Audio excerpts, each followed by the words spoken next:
It's important for members of any team to be close-knit. This week, I found out how some men's soccer players are using food to bring their team together. I'm here in Pondside 2 to learn how to make fufu, a staple dish in many parts of Africa that these Keene State soccer players have been making right here in this kitchen to share with their team. The players in this apartment were born in Africa, where they were first introduced to this dish. We boil the water first for the fufu, and then you add the flour into it. Once you add the flour into it, and then you start spinning it around, then it gets harder and harder. On Sunday, the guys hosted Fufu Night, a chance for their teammates and coach to experience a different culture through food.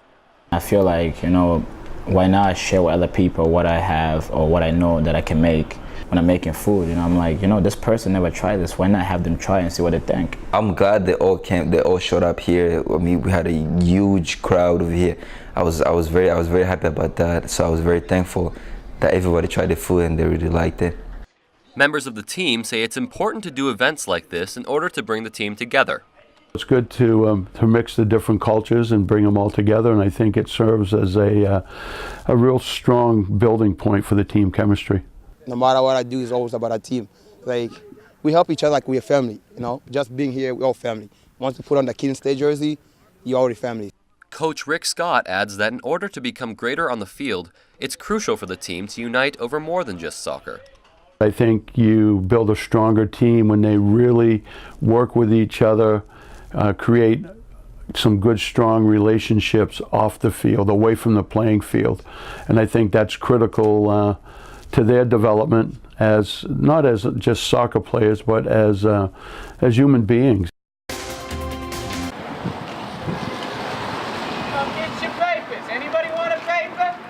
People packed into the Colonial Theater for the first ever Duty Calls variety show. It was a World War II era themed tribute to local veterans and first responders. The show featured many acts, including impersonations of Bob Hope and Frank Sinatra, accompanied by the Keene Jazz Orchestra. I always enjoyed the 1940s music and swing time. The crowd was a patriotic one, to say the least. I've been all over the world in a merchant marine, and this is the greatest country on earth. Money raised through ticket sales and a 50-50 raffle went towards the Warrior Connection, an organization that offers support retreats to veterans adjusting to life back home. Bob Tortolani is a vet who benefited from these retreats and is now a board member for the organization. Those people who are having trouble adjusting to civilian life after their military experience or who are having difficulties emotionally, we're trying to seek those people out and help them. Duty Calls was not only an event to honor the heroes among us, it was an effort to raise awareness for those traumatized during their service. We have 22 people a day who are veterans who take their own lives. The Warrior Connection's Carolyn Scott says they use a creative healing process to help these troubled vets. It isn't like regular therapy. Regular therapy deals with up here, and that creative healing process deals with here. The Keene Sentinel confirmed that more than $1,000 were raised for the Warrior Connection through the 50-50 raffle sales alone. The Sentinel also says they plan on making Duty Calls an annual event.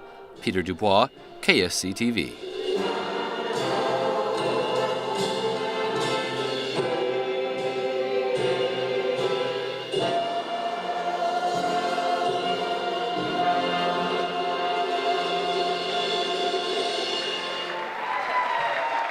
This is the gauntlet many Keene State students have to run every day they come to campus.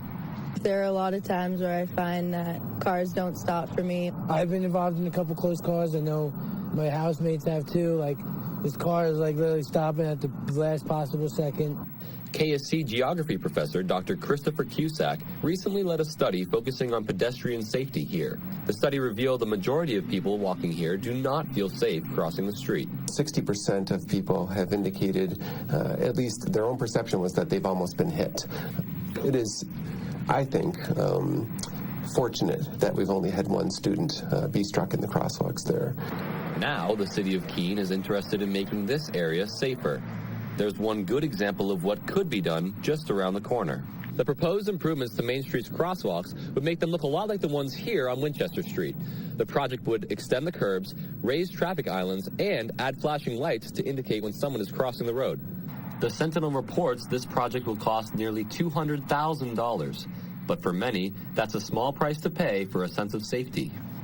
I'm optimistic that putting some money in would make it, look appealing and have a nice design, and also truly improve pedestrian safety.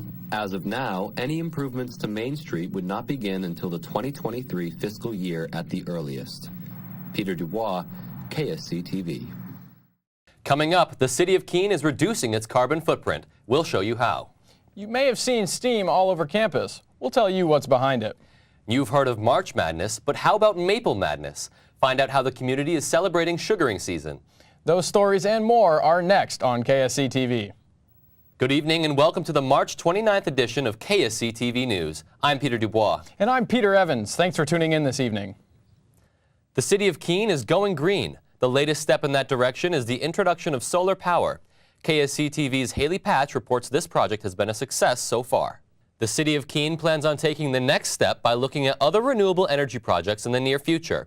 To view updates on the solar panel's productivity, visit ci.keene.nh.us. Again, that's ci.keene.nh.us. If you've been on campus during the cold months, you've noticed steam pouring out of everything. The director of the physical plant says it's getting worse. KSC TV's Sebastian Mahegan reports on how the physical plant is fighting back. Hicks says that no matter what the school decides to do, she hopes that the fixes will last for a couple hundred years. Food trucks in Keene are getting some extended hours. As KSC TV earlier reported, food truck owners and city leaders have been in discussions about changes to ordinances governing food trucks. The City Council recently passed an ordinance extending food truck operating hours till 10 p.m. The ordinance also allows applications for exceptions. Councillor Randy Filio has asked to reconsider and amend the ordinance, saying that eliminating operating hours altogether would put food trucks on the same playing field as brick-and-mortar restaurants. City Manager Elizabeth Dragon says the city will discuss Filio's amendment before moving on to the creation of new vendor spots.